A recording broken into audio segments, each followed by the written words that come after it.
I was stunned by the sheer amount of time and effort I had invested in planning her birthday. From the very start, the idea was mine. Every detail, every scent, every late-night brainstorming session. I wanted everything to be flawless for her. She was my wife of 4 years, the woman I had shaped my world around. The venue was a breathtaking rooftop in the heart of downtown, offering an incredible view of the city skyline that could take anyone's breath away. I had arranged for a 5-layer cake, a perfect blend of chocolate and vanilla, her all-time favorite.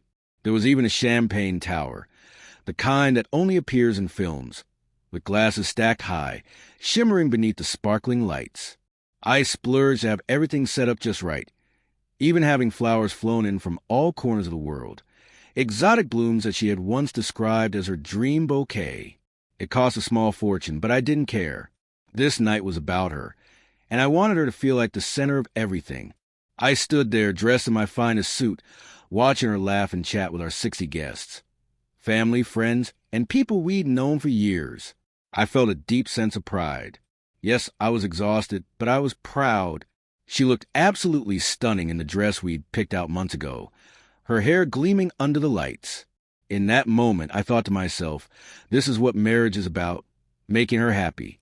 Then she took the microphone. I anticipated something sincere, maybe a heartfelt thank you for everything I had done. But instead, she raised her glass and began speaking about Damon Rivera, my guiding star. She called him. Her voice cut through the murmur of the crowd. The one who's been there for me during my toughest times. I stood frozen, my smile still intact, but inside I felt a shift. Damon, her colleague, the name I'd heard casually mentioned a few times before, as if it meant nothing. But now, standing there, my chest tightened. I forced myself to breathe, hoping she'd mention me next. She didn't. Instead, she turned to me, a small smirk playing on her lips, as if she was about to reveal a big joke. She handed me a small gift bag, light and seemingly insignificant. "For you, honey," she said in a tone that seemed almost too carefree. People chuckled, thinking it was sweet. I opened the bag, expecting something simple, maybe a watch, a tie. But no, inside was a black T-shirt, a designer brand, folded neatly. I pulled it out and held it up, and there it was, bold, white letters spelling out, "Divorced." The room fell silent for a moment, before a few nervous laughs trickled out. She grinned, as if she had just delivered the funniest punchline of all time, as if she had just won a comedy award. My hands trembled as I stared at the word divorce. Years of marriage, all the sacrifices, the sleepless nights, paying bills, planning moments like this, and this was how she chose to celebrate? My throat burned. I could feel the eyes of everyone on me, waiting for my reaction. I could have screamed. I could have thrown the T-shirt in her face and walked out right there. But I didn't. Instead, I set the bag down, reached into my pocket, and pulled out the Cartier bracelet I had bought for her, the real gift. It was gold, elegant, expensive, a gift I had saved for because I knew she would love it. I placed it on the cake table, where everyone could see it. No words, no fanfare. Then I turned and walked away. The cold night air hit my face, sharp and biting, but I didn't stop. I heard the buzz of conversations fade behind me, the clinking of glasses, the hum of confusion. My shoes clicked against the pavement, each step growing louder in my mind. My heart pounded in my chest, so hard it felt like it might break my ribs. I had no idea where I was headed, but I was certain of one thing. I wasn't going back. Not to her, not for anyone. That T-shirt wasn't a joke. It was a statement. I wasn't about to stand there pretending everything was fine, grieving over her. Everything I had worked to build recently, my career, managing Sash and Omar's startup, had made me feel more resilient than I had in years.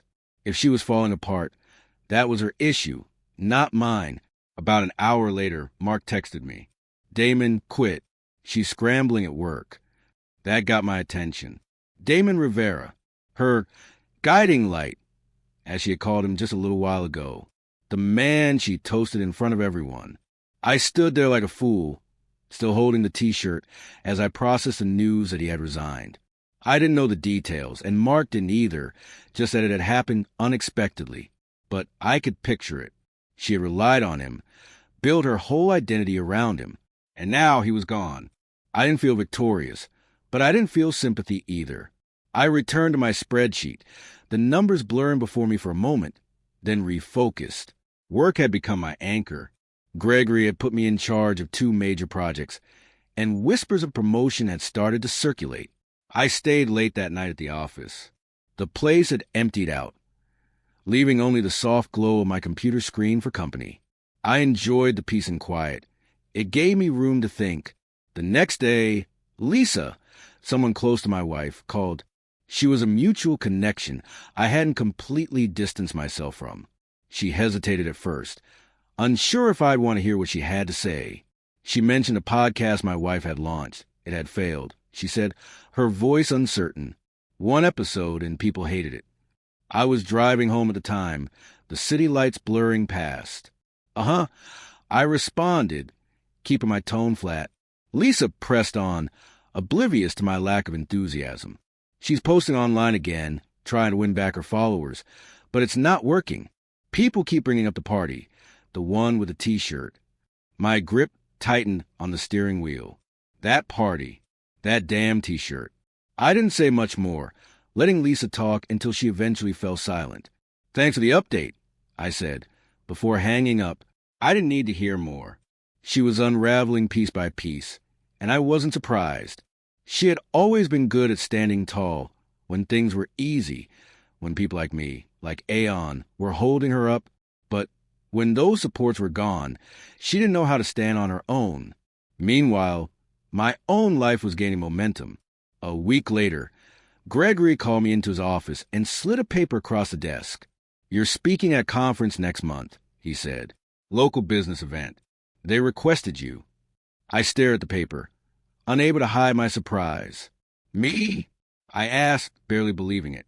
He laughed, his voice booming. Yep, you've been crushing it. People are noticing. I left his office feeling like I was on top of the world. It wasn't a huge seminar, but it was mine, something I had earned. Then, the big opportunity came. I received an email from someone I had met at a conference years ago, some high-profile professor type. They were hosting a business conference in Dubai and wanted me to guest lecture. Your name's been coming up a lot. The email read. I reread the email, the words sinking in, from the guy who had paid for her extravagant birthday party to the one getting invites to lecture halfway across the world. Without hesitation, I said yes. That night, I met up with Sasha and Omar at the diner. Their software was still a bit rough around the edges, but it was progressing. I had invested some of my savings into their venture, and they were grateful. You're like our secret weapon, Sasha said, grinning over his fries. Omar, quieter but just as enthusiastic, nodded in agreement. I felt needed, valued, in a way I hadn't felt with her. Back at my apartment, I pinned the Dubai conference invite to my vision board, right next to my dreams of Thailand and the house plans I'd been working on. Running had become my grounding force, steady and reliable. Every morning, I hit the pavement, my breath misting in the cool air. I was up to 6 miles now, my body leaner, my mind sharper.